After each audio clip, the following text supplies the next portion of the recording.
Hey everyone, Bryce with Terabyte here.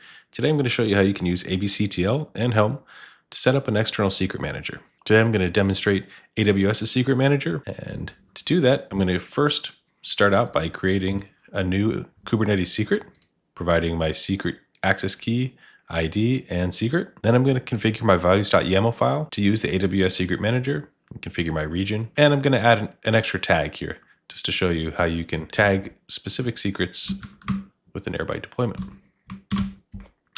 So first, I want to show you the secrets. So you can see that I filled in my access key ID and secret. So I'm going to go ahead and apply that to my Airbyte CTL cluster. You can take a look at the values here. You can see that I've chose AWS Secrets Manager in US West 2. I'm using credentials. You can also use instance profiles if you have that configured. I'm going to tag a key called owner and a value called bgraph test. So I'm going to do an abctl local install values.yaml. I'll let that run. Great, the installation's completed.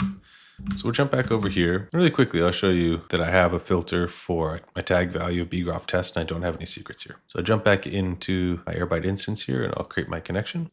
I already have a end-to-end test pre-configured, and I'm going to use the S3 bucket as my destination because this actually allows me to write secrets. So I'm going to paste in my key values here, my bucket name. Ooh, I actually don't have a bucket. Let's go create one really quickly. Ooh, S3, create a bucket called Airbyte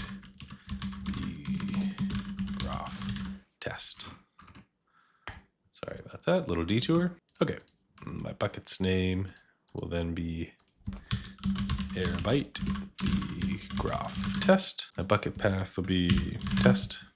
Actually, don't think it matters there. My region's going to be in US West 2, and I'll accept the defaults for everything else here.